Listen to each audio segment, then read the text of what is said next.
get started. People are still going to be trickling in slowly, which is perfectly fine. Ordinarily, this is around the time when I'll say there's coffee and bagels in the back. But unless you have them in your kitchen, we have no coffee or bagels to offer you. I apologize. The world of COVID. Despite the lack of coffee and bagels, this is going to be an interesting hour. We're going to be talking about how to make large-scale public infrastructure investments in Cambodia more transparent and accountable. Infrastructure, anyone who lives in the DC area and in the United States and the horrendous traffic in the DC suburbs know infrastructure is hideously expensive. There is no cheap way to build a freeway, to build an overpass, to build a sewage treatment facility, to build a dam. This is expensive, hideously expensive. It's hard for emerging markets to mobilize domestic resources to pay for these, again, massive infrastructure projects. And what makes these especially problematic in terms of citizen perceptions of governance quality, is that, large-scale infrastructure, in addition to being very expensive, it's immediately tangible. You see it, you can touch it, you drive on it, you get your water from it, you get your electricity from it. If it doesn't work, the public immediately knows, or if it's unreliable or of poor quality, or if it was too expensive, the public immediately knows. And so in addition to being expensive, it's also a politically fraught topic.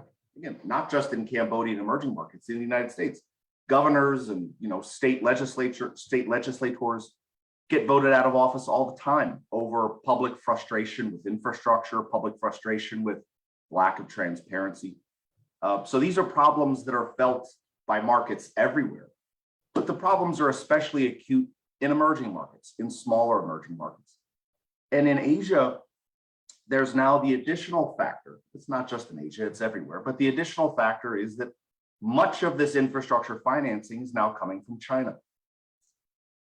CIPE, the Center for International Private Enterprise, we have been looking at how to mitigate some of the governance challenges that are empirically linked to BRI investments, the investments coming out of China. For example, this is thoroughly documented. I'm not saying this to cast aspersions. I'm saying this simply to relay a factual accounting of certain realities so that we can then have an honest conversation about them. Capital exports from China flowing into emerging markets are statistically correlated with increased levels of corruption, governance failures, increased reliance on patronage networks, and increased risk of political violence. This is not to say that this is China's fault, but it is an accurate fact to say that money imports from China, capital imports from China, are empirically linked with these adverse governance outcomes. So one thing that what we're going to be talking about here this morning or this evening, depending on where you are, is an initiative by a group of Southeast Asian think tanks that's banded together and called itself the BRI Monitor, the Belt and Road Monitor. Not, again, which isn't motivated by how do we make the BRI stop? How do we make China stop what it's doing? How do we make the money stop flowing? Or how do we tell Cambodia or Papua New Guinea or Kenya or whomever, we're going to tell them to stop working with China? That's not what we're talking about at all. That would be, first of all, it's impossible. No one can make this money stop flowing, even if they wanted to. And frankly, even if we could, we wouldn't want to. Emerging markets need this money. They need this capital. They need this investment. What the BRI Monitor initiative, which again is a voluntary association of think tanks from across Southeast Asia, what the BRI Monitor is trying to do is it's trying to increase transparency and accountability surrounding these capital flows so that the public infrastructure and public works that these capital imports finance are more accountable. They're more likely to reflect the needs of local communities. and they're more likely to reinforce principles of good governance rather than undermine them. We have an excellent panel here that's going to talk about the various aspects of this. Again, keep in mind, none of the panelists that you're going to hear from are just gratuitously bashing China or any other country.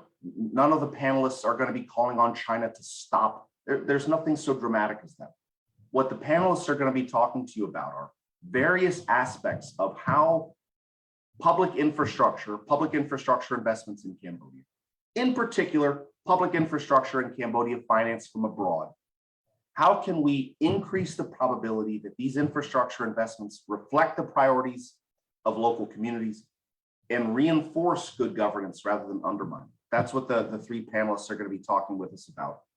And it's a blue ribbon panel. The first person we'll hear from is Mr. Barak Hu, who is the founder and president of the Future Forum, which is an up-and-coming think tank in Cambodia, turning a lot of heads. They're attracting a lot of attention with their work. Barak also is the former president of the Cambodian Center for Human Rights. His colleague, Chen Heng, is a junior research fellow and project coordinator at the Future Forum. His specialty is researching Chinese infrastructure projects in Cambodia. And finally, Courtney Weatherby is the deputy director of the Stimson Center's Southeast Asia program. Her areas of expertise include the Mekong Dam Monitor, the Mekong Infrastructure Tracker, and as we were just talking about, she went to a school that I'm a fan of, Dickinson College in Western Pennsylvania. Their full bios are available for everyone to see. But with that, let's hear from the people that everyone came here to hear from, the panelists. Barak, I hand the floor to you. Thank you, John. Good morning to all of you from the other side of the world. Good afternoon to some of you, and good evening to most of the participants from Cambodia and the region. I've seen the names in the participants and noticed some friends from the various interests as well. So it's good to see the interest of our seminar this evening. Now, when we're looking at the BRI and the topic for this evening's discussions, the aim is, as John has mentioned, is to understand how we can actually move investments, ODAs, involvement of external countries to build better development for Cambodia. And I think this is the main aim of that. And I think what we're trying to do at Future Forum is to aim straight at being factual and being impartial as much as we can. And so my colleagues here, who will present case studies, and these are basically findings based on our studies of 4 cases, as well as some of that process to try to obtain information on a few on projects, on infrastructure projects. In this on this topic, there's a few areas where I will touch upon. Number one, the number one is this notion of BRI, the Belt and Road Initiative. Now, from our studies, when we're actually trying to do the analysis, some of the projects was funded or financed in Cambodia, was actually done. The approval process was actually done before BRI was actually even an acronym that the world come to know. So basically, from that perspective, we all know that BRI was not clearly defined or understood. And I think, to be fair, currently, I think most of us could not clearly define BRI projects and what constitute BRI and what's not. And I'm in that regard, I think I think moving towards some clear framework for BRI might be one that I think we expect to see coming out from China, coming out from the projects and many of these outflows of funds as well. The fact of the matter is, I think why we're interested in this is basically not because it has to do with China. It has to do with China being the largest foreign investor by far in terms of FDI, as well as ODA, with around $2 billion in just the first year of this first half of this year alone. So the fact that China represents the largest foreign investor in Cambodia, I think, means that I think we as researchers need to pay attention to that. And I think when we actually looking at this topic, it was purely the impact of the investment on the various aspects of Cambodian development. And these aspects, as we all know, we're looking at environmental impact. We're paying attention, of course, to economic development, economic impact, as well as the social. And some of that is also cultural impact as well. And so that fact means that China, the foreign investor, foreign country who's behind many of these FDIs and ODAs, I think will be under further scrutinies by all of us. And I think it's fair to say that I think that should be the case. And I think in the long run, I think China will also be adjusting because of that, and take more and more responsibility and accountability, given that their size and their sheer size and their sheer impact on the smaller countries, particularly in the region in South Asia, like Cambodia. I think that there must be more conversations about Chinese involvement in smaller economies within Southeast Asia, at the very least, and as well as globally.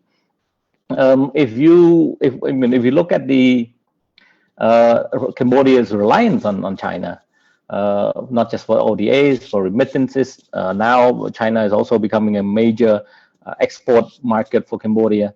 I think our relationship with China is going to be intertwined, and that also means that I think we're going to be scrutinize Cambodia positions vis-a-vis China's also. If you look at the issues that we came across, and this is actually not new, we're looking at also when we look at the economic, the environmental impact of some of these projects, particularly as John mentioned, hard infrastructure project. In this case, tend to be mega projects, big projects. If you look at roads, for example, we're looking at highways, expressways that could be hundreds of kilometers. We're looking at some of the biggest dams that's actually being built in Cambodia, for example, more than 6 so far. Some of the fundings in relations to not just dams, roads, but also a lot of the FDIs going to Sindhubil, for example. So the sheer natures of these mega projects will inevitably have environmental, social, and economic impact and cultural impact as well. But the environmental impact is actually one is very interesting because, of course, with these investment, we're expecting to see issues that according to some studies by other institute, for example, issues of material and waste disposal, where some of the companies in Sindhubil are found to be dumping some of the waste, hazardous waste, into the seas by investors.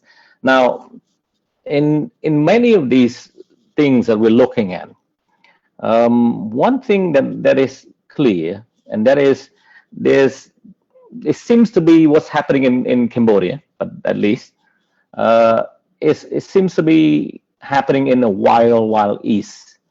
Now we can be looking at the roles of China play, bringing a lot of the investment, a lot of the money, but also the role that Cambodia as a country play. A smaller country, still poor, rule of law, as some of you might have noticed. The World Justice Project, for example, ranked Cambodia second from last globally on rule of law. And given these facts on the country, and Cambodia is also run by a dominant party. In fact, all of the 125 seats in our parliament are coming from all belonging to one party. And because of that, because of all of these facts, Cambodia is like a wild, wild east. Now, whether some of these issues that we've noticed, for example, are by design, or there are various entities or criminal people criminal minds, people who use this influx of investment and investors as well as workers to use that for their criminal enterprise, for example, that will likely to happen. And we have reports, for example, of some Chinese workers who has been traded as slaves, for example, who have been held against their will, been sold, and people who's actually coming hoping to fulfill certain Chinese dreams or certain ambitions or certain dreams, trying to get rich by moving south to a country that's still quite wide open, for example. Many of these issues we continue to read, and I think that has a lot of impact on perceptions of, at least if not reality, but also perceptions of the Cambodian people on the Chinese investment as well. Now, another aspect to look at this, I mean, my colleague Hing will present to you some of the case studies on the issues of economic and on environmental impact assessment, on the EIA, for example, before the adoptions of, or after the adoptions of the projects, for example. So I mean, those are the ongoing issues that we have noticed, and it was also that's also not new from my time at the Cambodian Center for Human Rights almost a decade ago. Those are common, regular issues that we tackle when I was at the helm of that organization. In terms of social cultural impact of Chinese investment, there's studies done. One I can cite, for example, by our colleague at CIPE, and of course think tank on Chinese investment in Sindaville. They observe that the Chinese investment not just have impacts on the development of the city, in terms of positively, but also bring about more violence in Sindaville, more criminal activity, but also maybe because Sindaville has also received the biggest influx of Chinese, not just investment, but also of workers, and as I said earlier, maybe other people who have criminal intent ride with that confusion along and creating their own ground there for their own questionable businesses also. In terms of rule of law, a failure of rule observed and a failure of rule of law, deteriorations of the language use, for example, it's very interesting to look at the impact on particularly the cultural impact.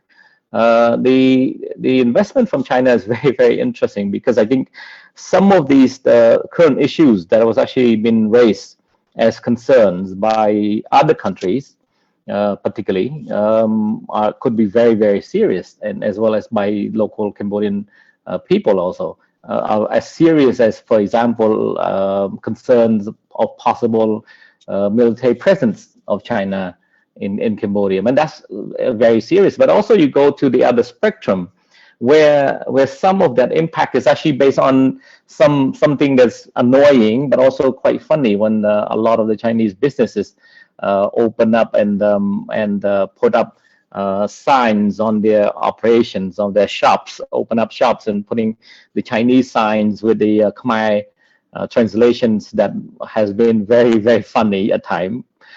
Sometimes it's very odd, and some of the slogans have been translated from Chinese that I'm assuming that must sound beautiful, pretty, and useful into the Cambodian local language that is sometimes doesn't make sense, but sometimes just purely extremely comical. And that's cultural effect. I apologize for interrupting, but I feel I need to ask, could you give an example Oh, I mean the examples. Too many examples of the Chinese signs. I mean, there's one. I can't think of right now, but I mean, there's so many signs, and we're making fun of this on social media often. And even our minister of information made fun of of some of these signs on his Facebook page, which with millions of followers, and you can see thousands of people who actually laugh at those posts and those signs, and I mean it's comical in a way, but also it's indicating that I think the raw nature of the influx of the Chinese money, people, and some of it is actually some cultural clashes. Also, a lot of the videos of Chinese and Cambodian fighting, for example, in the middle of the night, made up to Facebook Live, and that received hundreds and hundreds of thousands of views. It became it's generating a lot of discussions, a lot of potential backlash against Chinese or perceptions of Chinese investment or Chinese people in general. Many of them are not healthy because I think people will only look from the perception of some people call the xenophobia in terms of actually their perception that there could be more problems than actually happening. So a lot of that is actually is what we have seen over the past 10 years or so, more so actually in the early part of the Chinese influx about 6-7 years ago. Right now, that seems to be slowing down significantly. It might have to do with the pandemic. We just have a slowdown of tourism and visitors in general. It remains to be seen when the economy is opening up again and our skies are open and flights are starting to coming in, whether that will be picked up where it left off about 2 years ago. But I think it's going to be very, very interesting. But in that story, for example, on social cultural impact, is not unique. I remember. I've been doing this work long enough to remember. For example, more than 15 years ago, with the influx of Korean. And some of the mega projects and the promises of Korean money, including the Camco cities, and Camco became a very prominent brand. Camco standing for Cambodian, Korean, Korea, and that's becoming a major brand, including the Camco $2 billion development projects, for example, for housings and residentials and mixed use, for example, that has been pretty much the stall. The symbol of that is actually a 42-story supposed to be gold tower at the corner, smack central in the capital, the prime real estate.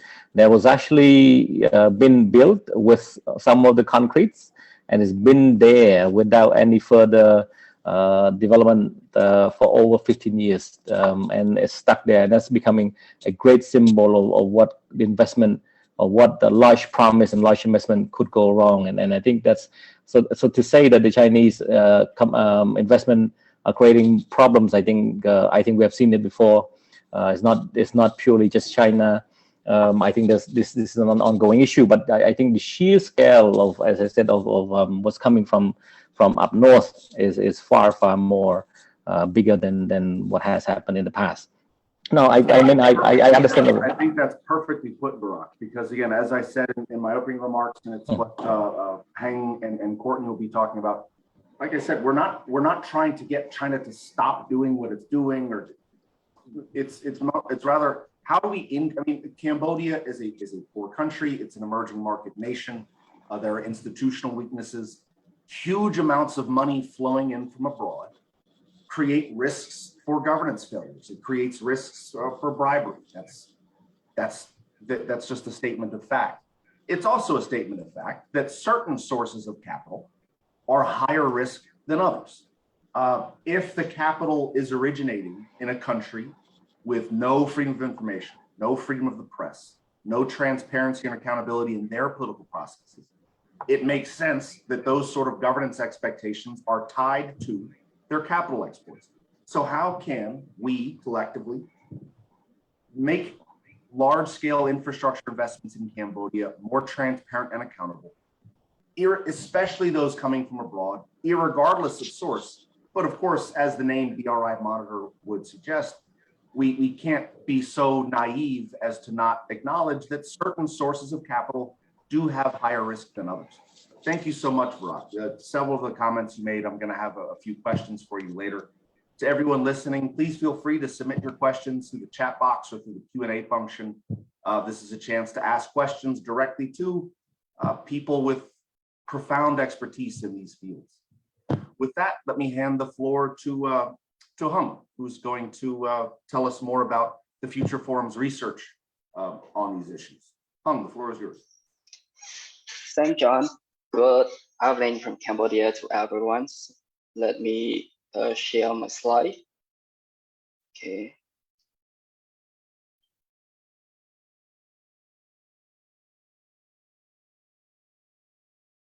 Okay. Today, I'm really happy to present the Future Forum work on the BRI project. So what actually is BRI Monitor, as John had briefed in the introduction? BRI Monitor is a new regional project created by 5 civil society across the Southeast Asia that's supported by CIPE to critical look into transparency and accountability in infrastructure investments in the regions. And to assess transparency, BRI Monitor used the construction sector transparency initiative infrastructure data standard, or we can say that cost IDS for proactive disclosures standard. It means that we assess the information that we assess the information that is available, is easy to understand, that we don't need to request or any formal request to relevant entity. So to visualize about our transparency assessment and scores, we use the heat map in our website. So if everyone have a chance to go to the BRI Monitor website, you can go to the heat map and you can play around with the heat map. You just put your cursors on the color or columns. In that, you will see the scores and information displayed at the same time. It's really helpful, and we encourage all stakeholders to engage with this map because we are open for our work. So to understand more about BRI Monitor work, just go to the website of BRI. We have all our metrics in the website. So taking part in BRI Monitor, Future Forum conducted 3 different type Chinese funded project. That first is Chinese state-owned enterprise project, Standard hydropower dam. The second one is about the Chinese ODA white gold irrigation project. The third one is about the National Road 6 on ground connecting sections. It's a Chinese public procurement project. And to understand better about the Chinese investment practice, we also conduct further the case study about the JICA funded road project to compare to see the difference and similarity between the Chinese funded road project and a JICA funded road project. So this comparison I will present in my slide at the end of my slide. So just go to the key finding across the Chinese funded project. In our finding, we found the common things that the Chinese funded project face. It's really hard to access to information, to the project information. We mostly collect information from the third party, like NGO, research center, news outlet, rather than the government or the Chinese firm Excel. So like project information is here, like it's really limited. It's really hard for us to access. And this lack of official and centralized information often create confusions over the timeline of the project, budget of the project. And when the project change, we change some scope or change some date, we don't actually know what just happened because we lack of information. And more importantly, we noted that all project study report, including feasibility study, final EIA report, basic design are not public available for all these Chinese funded projects. Some law have been inappropriate applied. This could be seen in Stangtatai Hydrodam. According to letter of the Southeast Asia Program Director sent a letters to the Clean Development Mechanism of United Nations Framework Conventions on Climate Change, described that this project was having approval before the final EIA approval.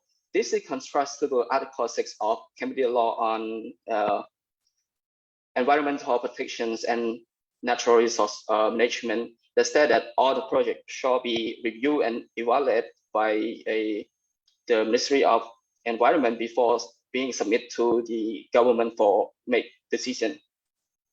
And this and for another projects like National Road 6 on Krong Knocking, there are some problem with the closing tender document. Actually, law on public procurement said that they say that the relevant entity like responsible ministry need to publish the tender documents in their website, in the news or board or something like that. But actually, we cannot find out this information, and we noticed that the website of the government of the responsible ministry is kind of recent update, and some just have a little time frame, like just only from 2017 to 2012 or 2000. I mean, they just have information available since like 2017 up to date. So about the tender process, they also have some issue with the Chinese funded project. Stangtatai Hydrodam could be a good example to discuss about that. Even though this project was signed before a law on public procurement adopted, but it did show that the conflict of interest between the Chinese bidders is really hard. Like Chinese SOE is the owner of this project, contracted to another 2 Chinese companies to conduct feasibility study, and one Chinese company shared the same parent company with the project owner, and another one company they was listed as the stakeholder shareholders with the project owner as well. So another interesting point that it should be questions on the fair bidding for the Chinese construction company, as like some companies still keep winning the bids even though their workforce is describing poor, particularly like National Road 6 on Krong Knocking sections that Shanghai Construction Group secured the contract to build this road, and the Ministry of Public Work and Transport expected that this road, sections of this road is not up to the standard, and demand the company to build and to make it better. And this project is not the first time for this company. Actually, this company, they dominated many infrastructure projects in Cambodia, particularly like National Road 8 also was built by this company and described it as full and quality. And the one senior officer of the Ministry of Public Work and Transport that asked not to be named in the Phnom Penh Post article also recognized that it's the poor quality. Another issue I think, sorry, I apologize for interrupting, but you highlight such an important point, which is how hard it is to find information about Chinese funded projects. Several years ago, it was an article in the New York Times was written about the Hambantota port out of Sri Lanka. Big, long expose article. I think it won a Pulitzer Prize from about the year 2017, 2018. One of the things that the BRI Monitor is trying to accomplish is that you don't need to be the New York Times in order to figure out what it is that China is doing in your country. But again, these are professional researchers who work with a think tank with backing from an organization like CIPE. They have resources, they have wherewithal, they have expertise. And Hung is describing, it's hard to find information. You know, you go to the relevant website and, conveniently, the website's just been updated and somehow all of the China-related documents aren't available. Citizen consultative sessions are largely ignored. And an earlier slide, Heng, you said how there are cases where the law has been, I think you used the term, inappropriately applied. Another way of saying that is that you found several cases where Cambodian law was simply ignored. Citizen consultation periods are mandated by law. They were skipped. Environmental impact statements are required by law. They're skipped or given short shrift, and they're done in a perfunctory manner. And so this issue surrounding the secrecy of capital exports from China are of paramount importance in all this. Heng, thank you so much. I want to make sure Courtney has plenty of time to speak about her bit as well. So Courtney, let me hand the floor to you. Courtney will speak for about 10 minutes or so, and then we can have some questions and some group discussions. Courtney, the floor is yours. All right, well, I'm going to share my screen as well, and I'm going to try and make sure I get through my presentation quickly because I do want to make sure we have an opportunity to discuss. So I particularly enjoyed Hung's presentation because I think it's a good introduction to sort of the topic that I'm going to be talking about today, which is sort of taking a step back from an individual case study, looking at sort of how Chinese companies were involved and the challenges that were in Cambodia's power sector, some of the risks and challenges that come, think forward-looking, sustainable opportunities for China and other countries to be supportive of a better future for Cambodia. So I think with that said, it's important to start, and I'll give just a very brief overview here of the real needs on the ground in Cambodia. As John mentioned at the beginning of the session, we're talking today about China, but it is important to recognize that China is filling a very much needed gap on the ground. There's a huge infrastructure gap in developing countries in Asia. I think it's estimated for Southeast Asia for the power sector alone to be something like $2.7 to $2.8 trillion over the coming decade and a half. And with Cambodia, there is a real need on the ground for electricity investment, transmission investment. Cambodia currently has about 34 power projects on the ground, about just under 2,500 megawatts of installed capacity. This is growing rapidly because Cambodia's national electricity demand growth has grown rapidly. In part due to low levels of electrification, Cambodia is among the lowest countries with electricity access in Southeast Asia. They just hit 70% in 2017, and they're aiming for full electrification by 2030. You can see a map off to the right here kind of reflecting that there are many areas of Cambodia where people are still not able to access grid electricity and are relying either on mini grids or don't have electricity access at all. As people gain access to electricity, as the country urbanizes and industrializes, national power demand has really spiked. So over the last decade, it's grown about 18% annually, which really, when you think about the amount of growth, that's huge. Most countries in the world are growing in single digits and in lower single digits. Cambodia's electricity demand is projected to drop a little bit.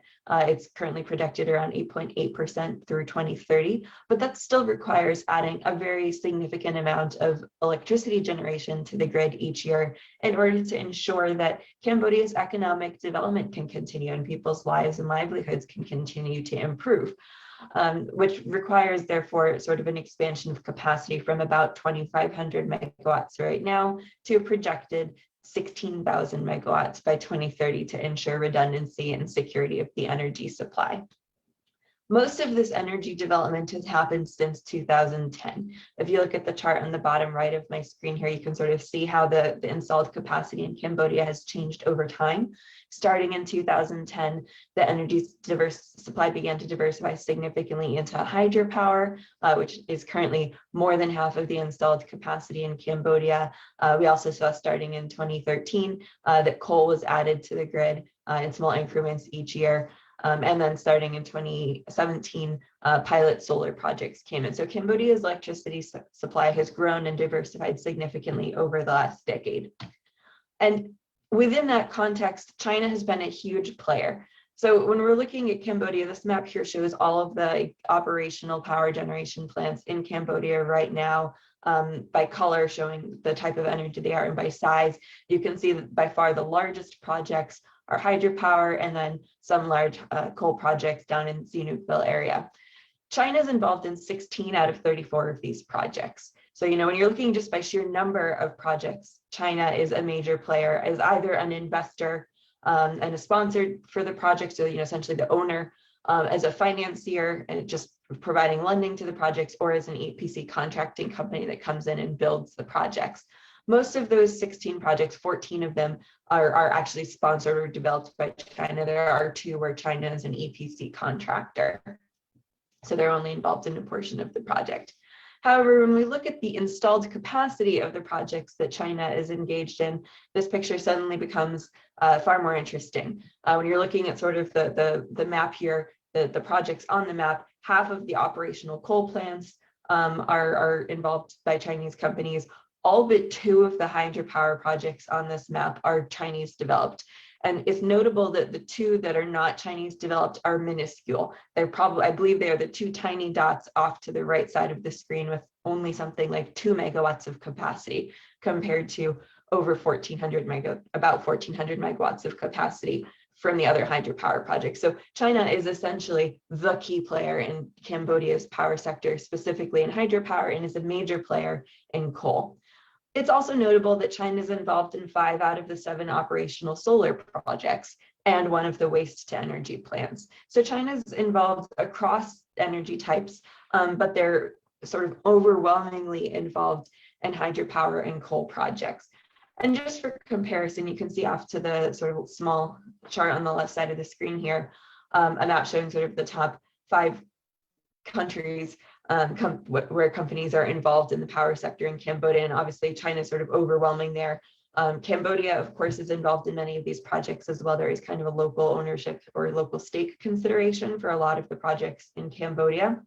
But when you look at the total capacity, China is sort of confirmed by publicly available data to be involved in more projects. And I'll just note, all of this data is from the Mekong Infrastructure Tracker. So I was really delighted to see when the BRI Monitor came out, because it shows a deep dive looking at the sort of the influence, the environmental risks, the financial risks involved with specific projects. Those type of deep dive case studies are absolutely vital. And we are happy to link to those from our data set. But our data set in the Mekong Infrastructure Tracker is a little bit broader. It's a much bigger picture, and all it really does in terms of sort of the deep dive here is provide researchers with the data to do these deep dives. So you can track on a national basis who's involved in which projects based just on publicly available data. And I think the link for that might be dropped into the chat shortly. But I think these 2 approaches are very complementary, because you can get some of this bigger picture analysis to understand, what exactly is China doing in a sector broadly, and then do a deep dive on individual projects.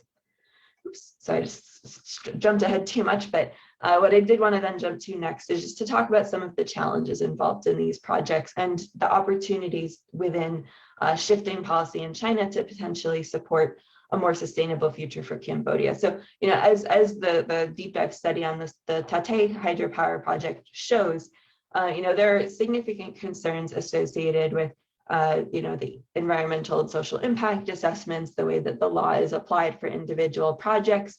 I think it's useful also to just note that when we're talking about China's impacts in the region, a lot of that is tied to the type of technology that they're involved in. So I was highlighting before how China is overwhelmingly involved in the hydropower sector. They're a major player in Cambodia's coal sector. I think most of us on the call are probably familiar with the real environmental and social risks that are associated with those particular types of large infrastructure projects. Hydropower in the Mekong region has deep impacts on the river system's connectivity. The Mekong River is the home to the world's most productive freshwater fishery. It's a key source of food security for Cambodians and many others around the region.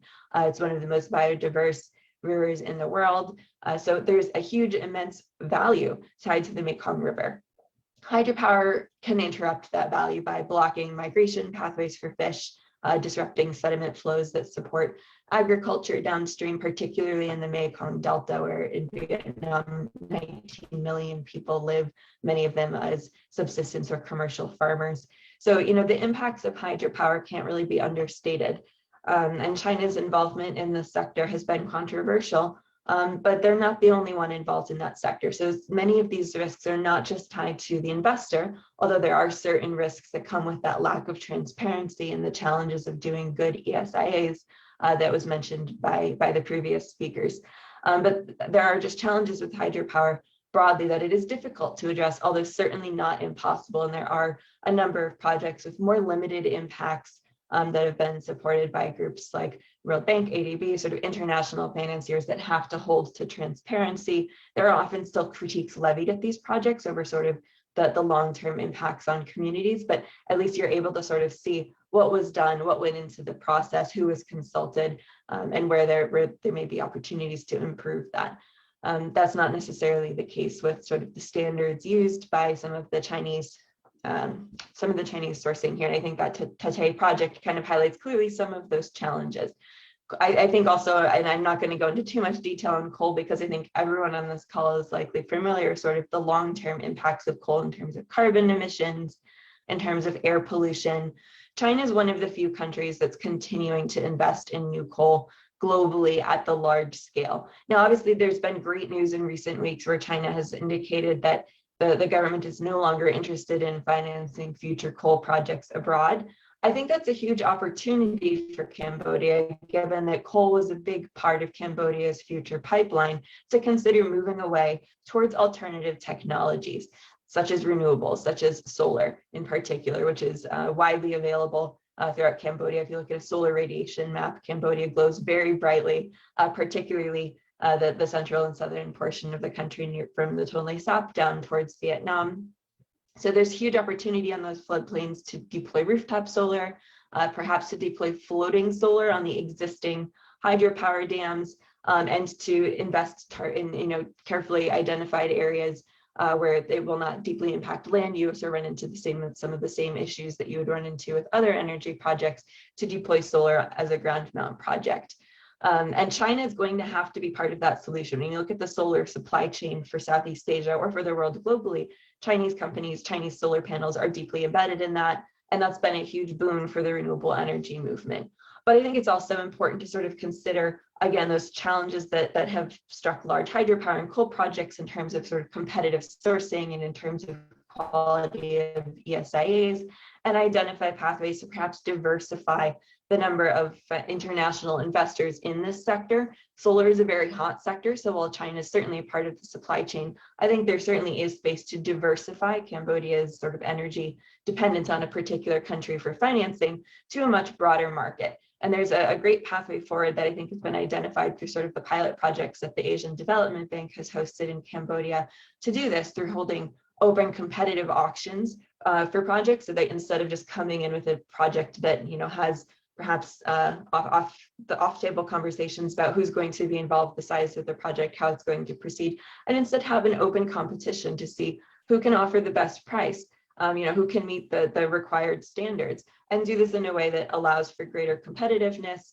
could support diversification of Cambodia's power sector, and could potentially lead to opportunities to better enforce and implement those environment social impact assessments and other laws which are on the books already, but which Cambodia and many other countries have struggled to implement due to a lack of technical capacity or in some cases political will.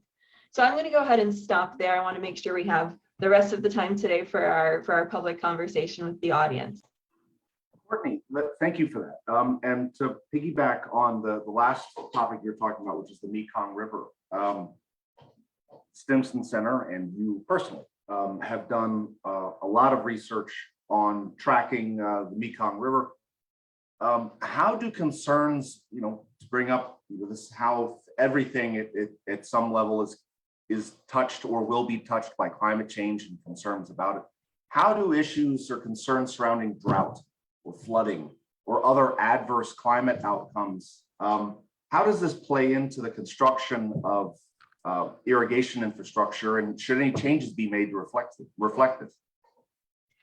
Yeah, well, I'm going to defer to our colleagues from Future Forward to talk about sort of the deep dive case studies that they've done on irrigation infrastructure in Cambodia. But just broadly speaking, one of the key challenges with infrastructure broadly and water infrastructure in particular is the extent to which, or total lack to which, climate models and climate forecasting operations plans for these projects. So we've seen with hydropower that often climate is essentially a non-factor in planning purposes. You know, they have anticipated, we've heard this from a few dam developers in Laos that we've spoken to directly. When we ask, you know, how are you anticipating climate change? How are you planning for the higher intensity of rain or droughts? They said, oh, well, we're not.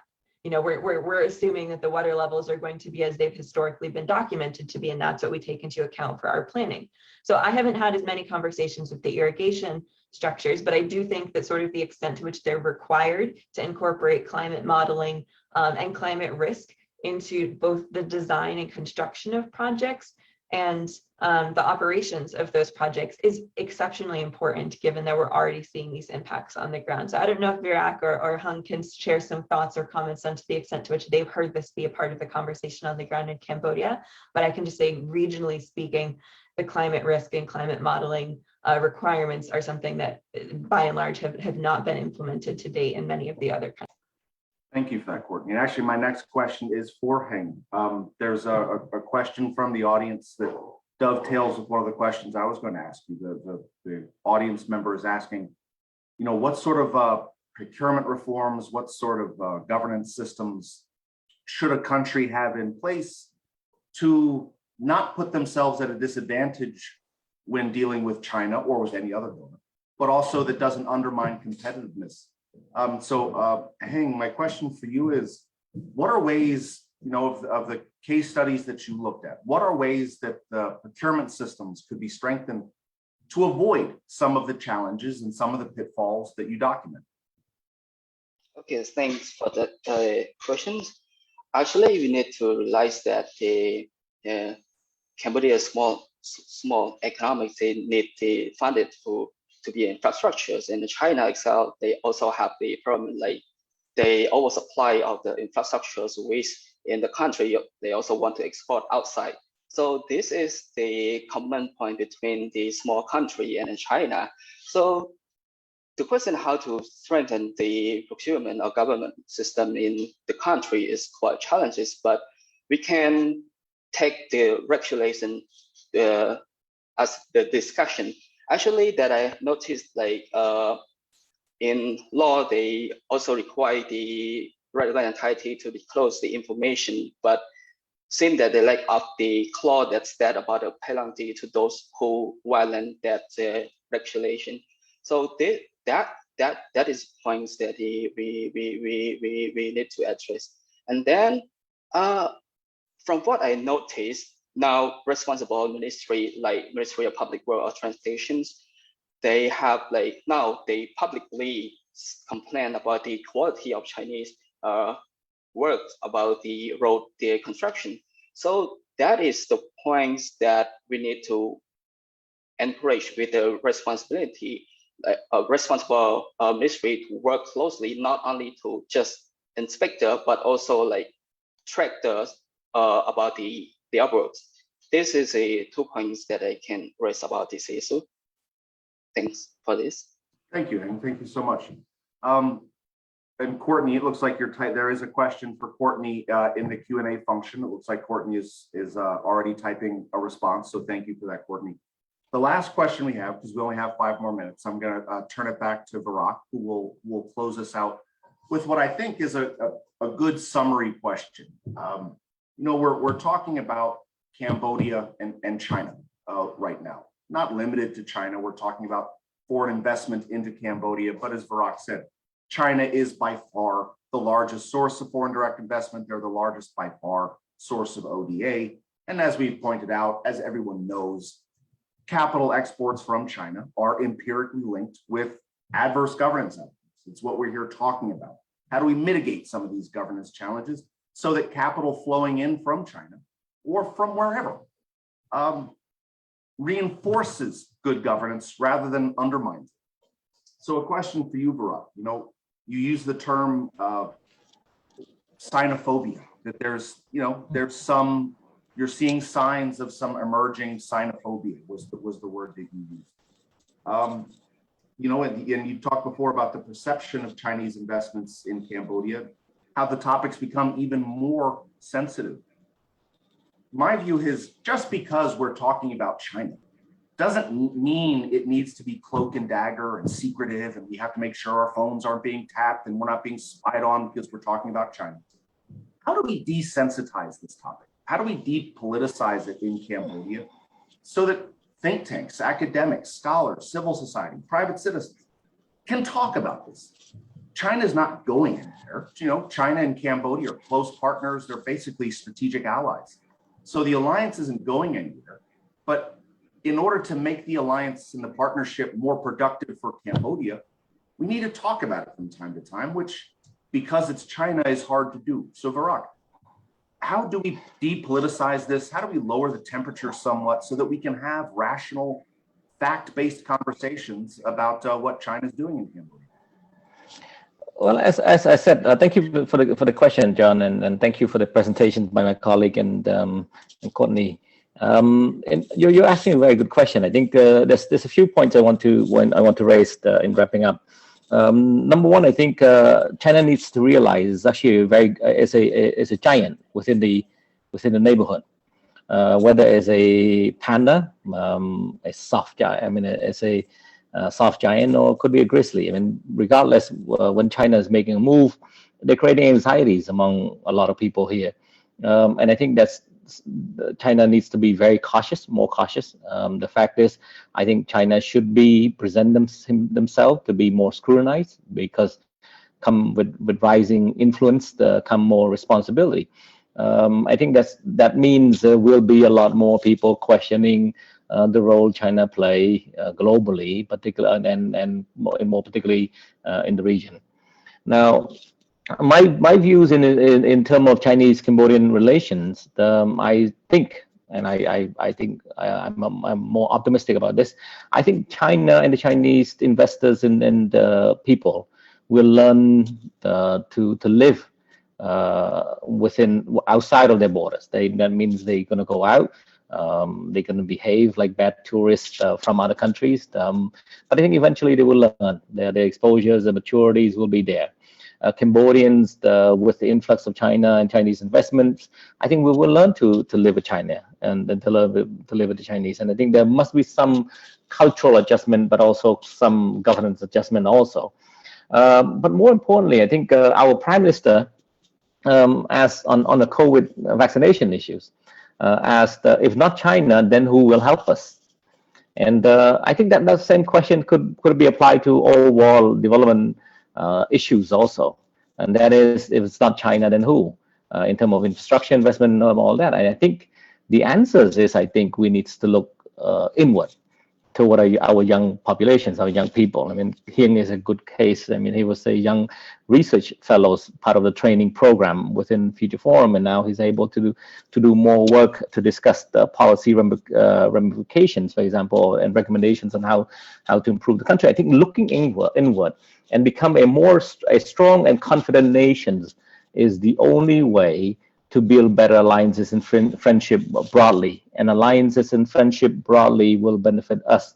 And a more confident nation is one that also will be more transparent, allow scrutinies. Because if we're confident, we have no problems with being scrutinized. So I think that's the way to move forward. Very well put, Baran. And I'm glad that you mentioned, even only briefly, the Young Scholars Program that the Future Forum runs. I know that's something you're very proud of. You're accomplishing a great deal. The next time we have you on, Barak, we'll have a deeper conversation about the Young Scholars Program at the Future Forum. It's a fantastic initiative. With that, we are right at 10 o'clock. So I've done my job as a moderator. We're right on time. Courtney, Barak, and Heng, thank you so much for taking the time to be with us. Your expertise is invaluable, and your time is greatly appreciated. To all of the participants, thank you all so much for your time. Thank you all. Thank you. Thank you. Thank you. Bye-bye.